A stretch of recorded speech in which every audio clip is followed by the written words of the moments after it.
जो इतने ठंड के बावजूद भी आप सभी लोगों ने इतने दूर दराज से आने का कष्ट किए और इतना धैर्यपूर्वक आप सभी लोगों ने सुनने का कार्य किए। आप सभी को तहे दिल से मैं धन्यवाद देता हूँ। हमारे राष्ट्रीय अध्यक्ष आदरणीय लालू प्रसाद यादव जी और युवाओं के धड़कन, युवाओं के हमदर्द, बेरोजगारों के हमदर्द, बिहार के उप मुख्यमंत्री तेजस्वी बाबू के आदेश पर पूरे बिहार में एक टीम बना करके सभी जिला में यह कार्यकर्ता संवाद सम्मेलन का आयोजन किया गया है। इसी बीच आप देख रहे हैं कि हम लोगों को भी जिला बक्सर, जिला कैमूर और जिला रोहतास में यह कार्यक्रम लगा हुआ है। आज इस कार्यक्रम का अध्यक्षता कर रहे हमारे इस जिला के जानदार शानदार लोगों के बीच में हमेशा तत्पर रहने वाले राष्ट्रीय जनता दल के जिला अध्यक्ष अकलू राम जी और इस कार्यक्रम का संचालन कर रहे श्री भोला सिंह जी, जिला के प्रधान सचिव, और इस कार्यक्रम में हमेशा से किसानों के अधिकारों की लड़ाई लड़ने वाले, किसानों की जुबान और किसानों के हमदर्द और आप सभी के चहेता वो तत्पर रहेंगे। वो जब तक उनके जी में जान है, शरीर में जान है, हम सब मजदूरों के लिए, हम सब किसानों के लिए हमेशा आवाज बन के गूंजते रहेंगे और आवाज बन करके हमारे अधिकार के लिए लड़ते रहेंगे। हमारे लिए हमेशा वो दिन को याद कीजिए, वो दिन को याद कीजिए जब सामंती ताकतों ने हमारे ही खटिया पर हमको बैठने का अधिकार नहीं दे रहा था। सामंती ताकतों ने हमें बोलने का अधिकार नहीं दिया था, लेकिन हमारे लालू प्रसाद यादव जी हमेशा संविधान में जो हम लोगों को मौलिक अधिकार दिया गया था, उस मौलिक अधिकार को मालिकों से छीन करके हमें दिलवाने का काम किए। वो हमेशा हमारे लिए तत्पर, हमारे लिए लड़ते रहे। और जैसे ही हम लोगों का सरकार बना तो विपक्षी लोग कहा कि अब तो जंगल राज आने वाला है। जंगल राज आने वाला रहता तो सुरेंद्र राम एक मजदूर, एक राजमिस्त्री के काम करने वाला एक लेबर को लेबर मिनिस्टर बनाया जाता क्या? ये जंगल राज नहीं, ये मंगल राज है, जहां किसानों की बात होता है, जहां मजदूरों की बात होता है, जहां महिलाओं को हक अधिकार दिलाने की बात होता है। लगातार आप देख रहे हैं कि देश में बेरोजगारी से हाहाकार मचा हुआ है, देश त्राहिमाम है, लेकिन हमारे तेजस्वी बाबू के और नीतीश बाबू के सहयोग से ये सरकार जो है अच्छा कुशल नेतृत्व से इस राज्य में लगातार लोगों को नौकरियां दिया जा रहा है। ऐसा किसी राज्य में हो रहा है क्या? यहाँ जो मोदी जी वादे किए थे कि 2 करोड़ प्रति वर्ष लोगों को नौकरी देने का काम करेंगे, और ये तो 2014 में वादे किए किए थे, ये तो 2024 है, उसके उन वादों के हिसाब से 20 करोड़ लोगों को नौकरी मिला चाहिए, मिला क्या? नौकरी नहीं दिया गया। अब नौबत इस बात का आ गया कि नौकरी के जगह पर 20 करोड़ नौकरी के जगह पर राम मंदिर के नाम पर अक्षत बांटा जा रहा है। नौजवानों को बिहार में नौकरी नहीं दिया जा रहा है गांधी मैदान में, और वो बेशर्म जो वादा किया उसे शर्म आना चाहिए। नौजवानों को अक्षत और फूल बांटा जा रहा है, और यही अक्षत और फूल यही नौजवान उनके अर्थी पर चढ़ाने का काम करेंगे, और 2024 में उसे विदाई दिया जाएगा। नौजवानों के अरमानों को अग्निवीर के आग में जलाने का काम किया। नौजवान मन में संकल्प बना लिया है कि मोदी जी, आपने तो हमें हमारी अरमानों को अग्निवीर के आगों में स्वाहा करने का काम किए, हम लोग आपके चीता को जलाकर स्वाहा करने का काम करेंगे। और सारे नौजवान एकदम संकल्प बनाए हुए हैं। उन्होंने क्या कहा कि उज्ज्वला योजना के तहत कहा कि कनेक्शन बांटने का हम काम करेंगे। आपको मैं बता दूं कि 2022 में जितने भी हमारी बहनें हमारे घरों में उज्ज्वला योजना के तहत गैस का कनेक्शन लिया था लोग, वो 4 करोड़ 13 लाख परिवारों ने उज्ज्वला योजना का प्रथम बार भी उस गैस में रिफिल नहीं भरवा सका। ऐसी स्थिति इस देश में बन गया है कि महिला जिनको आपने उज्ज्वला योजना से जोड़ने का काम किया, गैस सिलेंडर का दाम 3 गुना बढ़ाने का काम किए, और सब्सिडी भी समाप्त हो गया। लोग जो है त्रैमाम कर रहा है। किसानों को आप तो बोले थे कि हमारी सरकार बनेगी तो हम लोग किसानों की आमदनी को दोगुना करने का काम करेंगे, और 3 काला कानून लाने के बाद लगातार किसान भाइयों ने 13 महीना तक लगातार संघर्ष किया, लगातार आंदोलन किया, और आंदोलन के बाद यही मोदी की सरकार को झुकाने का काम किया, और किसानों को वही जीत हुआ। अब खाद को देख लीजिए, हमारे बड़े भाई ने बताया कि खाद पहले 50 किलो का आता था, अब आ गया 40 किलो का।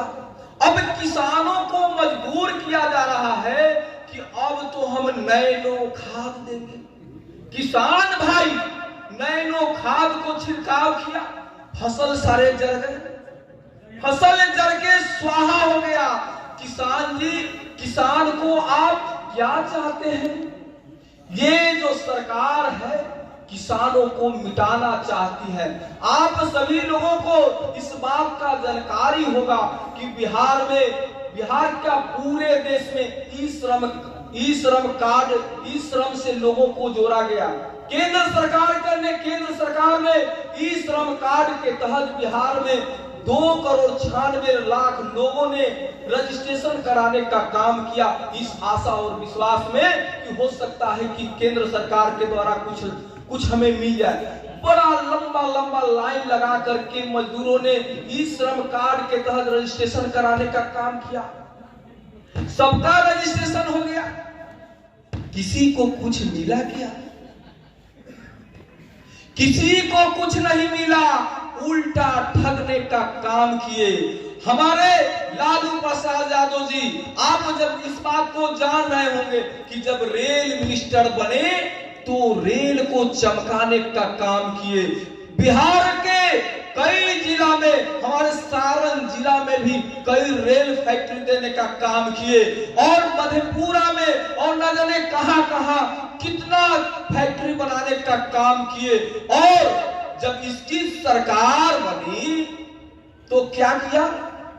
जितना जो रेलवे गवर्नमेंट के तरफ से टिकट पर सब्सिडी मिलता था, बुजुर्गों को सब्सिडी मिलता था, वो सारे सब्सिडी समाप्त हो गए। अब तो आप प्लेटफॉर्म पर जाइएगा घूमने के लिए, किसी को चढ़ाने के लिए, तब तो प्लेटफॉर्म टिकट भी 50 रुपया से कम नहीं है। ये लोगों को धोखा देने का काम कर रहे हैं। लेकिन लगातार बिहार में हमारे तेजस्वी बाबू के नेतृत्व में बिहार में लगातार सभी विभागों में लगातार विकास के कार्य हो रहे हैं। चाहे आरडब्ल्यूडी हो, पीडब्ल्यूडी हो, चाहे स्वास्थ्य विभाग हो। स्वास्थ्य विभाग में जितने भी निकम्मे डॉक्टर थे सबको बर्खास्त करने का कोई काम किए तो हमारे तेजस्वी प्रसाद यादव जी काम किए। और लगातार स्वास्थ्य विभागों में अच्छा चिकित्सा और अच्छा सुविधा मुहैया हो रहा है। तो हमारे युवाओं के हमदर्द तेजस्वी प्रसाद यादव जी के द्वारा हो रहा है। पर्यटन स्थल में भी, पर्यटन विभाग में भी लगातार विकास के कार्य हो रहे हैं। तो लगातार वही विभाग हम लोगों को मिला जो विभाग पहले से बीजेपी के पास में था, पहले से वो बीजेपी के पास में था। तो बीजेपी ने कहा कि अब तो राजद के सब लोग आ गए हैं, लोगों से क्या कुछ होगा। मैं अपने विभाग के विषय में बता दूं कि उन लोगों के सरकार जब था तो बीओसीडब्ल्यू बोर्ड के तहत मात्र 44 करोड़ रुपए उन लोगों के मजदूर श्रमिक भाइयों को दिया गया था। जब हमारी सरकार बनी तो लगातार आज के डेट में उनसे 10 गुना ज्यादा हमने 442 करोड़ मजदूरों को देने का हमने काम किया। हम लोगों को निर्देश दिया गया आदरणीय सम्मानीय लालू प्रसाद यादव जी के द्वारा, तेजस्वी बाबू के द्वारा कि आप लोगों को टिकट दिया जा रहा है, जनता अवश्य आपको जिताने का काम करेगी। लेकिन बीजेपी के तरह दूज के चांद बन के नहीं काम करना है, हमेशा ही पूर्णिमा के चांद बन के जनता के बीच में चमकते रहता है। और हमने लगातार ये काम करने का काम किया। हमारे तो नेता तेजस्वी बाबू है, हमारे तो नेता लालू जी हैं। हमको आदेश मिला कि तुम्हें नेता बन के काम नहीं करना है, जनता के बीच में नेता नहीं एक बेटा के रूप में काम करना है। और लगातार हमको देखे होंगे कि हम आपके बेटा, आपके भाई के रूप में काम कर रहे हैं और लगातार आपकी समस्याओं को सुन रहे हैं और उसे हम लोग समाधान करने का भी काम कर रहे हैं। तो लगातार जो आप देख रहे हैं इतना बड़ा बिहार में बदलाव हुआ है, तो नया नीति और नया सोच और नया ताकत के साथ हमारे तेजस्वी प्रसाद यादव जी के देन है कि बिहार में इतना बड़ा बदलाव और इतना बड़ा चमत्कार हो रहे हैं। अब तो देश दुनिया बिहार का अनुकरण कर रहे हैं कि इतना बड़ा बिहार में ये कैसे बदलाव हो रहा है। तो मैं देश दुनिया को दावे के साथ ये बात कह रहा हूं कि बिहार में चूंकि तेजस्वी और चाचा और भतीजा की सरकार है, यहाँ तो रॉकेट के बुलंदी से रॉकेट के साथ विकास का कार्य होंगे और लगातार ये कार्य आप देख रहे होंगे कि हो रहा है। लोगों ने कहा, हमारे लालू प्रसाद यादव जी ये चाहते थे कि बिहार में जातिगत गणना हो और लगातार आप देख रहे होंगे कि लोकसभा में भी कई बार केंद्र सरकार से ये मांग किए कि बिहार में जातिगत गणना होना चाहिए। उसी मांग को हमारे तेजस्वी प्रसाद यादव जी लगातार उठाते रहे बिहार के विधानसभा में भी, और नतीजा ये हुआ कि एक संयुक्त जो है दल जाकर के प्रधानमंत्री से कहे कि भाई बिहार में आप जो है जातिगत गणना कराइए। वो तो कहा कि हम तो 10 वर्ष में सर्वे भी नहीं कराए, हम आपके बिहार में क्या करा सकते हैं जातिगत गणना, कि आप सक्षम हो तो आप करा लीजिए।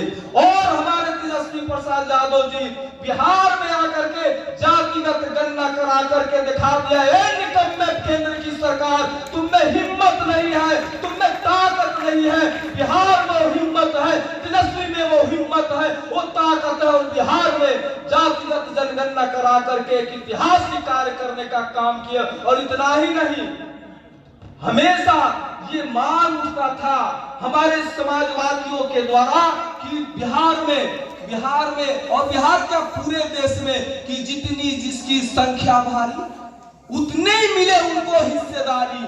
और उस चीज को हमारे तेजस्वी प्रसाद यादव जी हमारी सरकार में हमारे जो अनुसूचित जाति की पहले 16% आरक्षण था, अनुसूचित जनजाति को पहले 1% आरक्षण था, उस चीज को बढ़ाने का काम किए। अब अनुसूचित जाति के लिए 16 के जगह पर 20% आरक्षण मिलने का काम करेंगे और जो है अनुसूचित जनजाति के जगह पर 1% के जगह पर 2% मिलेगा और 50 के जगह पर 75% आरक्षण मिला। इससे हमारे समाज में जो निचले तबके के लोग हैं, जो पिछड़े हुए लोग हैं, जो दबे हुए लोग हैं, जो कुचले हुए लोग हैं, उनको आगे बढ़ने का मौका मिला। ये मौका कैसे मिला? तो ये मौका हमारे तेजस्वी प्रसाद यादव जी के नया सोच और नए सोच के वजह से ये नया बिहार बन रहा है। और नया बिहार ये इतिहास हमको लगता है कि इतिहास हमारे तेजस्वी प्रसाद यादव के नेतृत्व में, हमारे इस सरकार के नेतृत्व में जरूर रचने का काम करेंगे। इसी संदेश के साथ हम आपके बीच में आए हैं। कितने सारे वर्ग हो रहे हैं बिहार में, जन जन तक आप पहुंचाइए कि तेजस्वी है तो सब संभव है, और जो है है तो सब संभव है। और उनका क्या नाम लीजिएगा, मुर्दा दिल मुर्दा सोच का। देश के सारे संपत्तियों को बेचने का कोई काम किया और बेचा 2 आदमी और खरीदा 2 आदमी।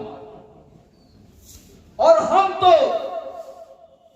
हमारे अनुसूचित जनजाति और अनुसूचित जाति भाइयों से हम ये कहेंगे कि ये जो बेचने का सिलसिला लगातार इसलिए चल रहा है क्योंकि इस बात को जानते हैं कि जब भी सरकारी बहाली वैकेंसियां निकलता है तो हमें आरक्षण रोस्टर के तहत आरक्षण रोस्टर का अनुपालन करना होता है। इस बात को मोदी जी समझ गए थे, इसीलिए आरक्षण को खत्म करने के लिए संविधान में जो बाबा साहब द्वारा अधिकार जो मिला हुआ था, उस अधिकार को खत्म करने के लिए सारी संपत्ति को बेचा जा रहा है। तो हम उनसे इस बात को बता देना चाहते हैं कि इतना भी हम लोग ना समझ नहीं, हम लोग सारी बातों को समझ रहे हैं। और जो आपने बहेलिया की तरह जो 5 किलो दाना छिट करके आप कबूतर की तरह हमें फंसाने का कोशिश कर रहे हैं, हम आपके जाल में भी नहीं फंसने वाले हैं। हम आपके जाल में नहीं फंसने वाले हैं। आपके जाल को और आपके अरमानों को टुकड़ा टुकड़ा कर देंगे 2024 में। ये हम लोग समझ रहे हैं बात को। हमें हमेशा एक नीति पर काम करना है और वह नीति निर्धारण हमारे लालू प्रसाद यादव जी कर रहे हैं और हमेशा हमें आगाह भी करने का काम करेंगे। और हम लोग लगातार इस चीज को देख रहे हैं कि दुनिया में भारत का नाम जो है लगातार बदनाम हो रहे हैं। हमारा रिश्ता जो है सब पड़ोसी देशों से खराब हो गया। मोदी जी कहते थे कि डॉलर के दाम जो है बढ़ रहा है, रुपए कमजोर हो रहे हैं। अब तो उनके सरकार में डॉलर तो 1.5 गुना 2 गुना हो गया रुपए के मुकाबले। तो अब तो इस बात को नहीं कहेंगे। तो आप हमसे बेहतर आप समझ रहे हैं, हमसे बेहतर आप समझ रहे हैं कि हमारे नेता का जो आदेश है वो जनता के हित में है और उस हित को आप बिल्कुल समझ रहे हैं कि ये जो है आने वाला समय में बिहार के 40 सीटों जहां भी जिस गठबंधन के उम्मीदवारों को टिकट मिलेगा, हम लोग राष्ट्रीय जनता दल के लोग पूरे ईमानदारी के साथ, पूरे तत्परता के साथ उनके साथ रहेंगे। इन्हीं संदेशों के साथ अपनी वाणी को विराम देते हैं। जय हिंद, जय भारत। और एक शब्द और कहेंगे।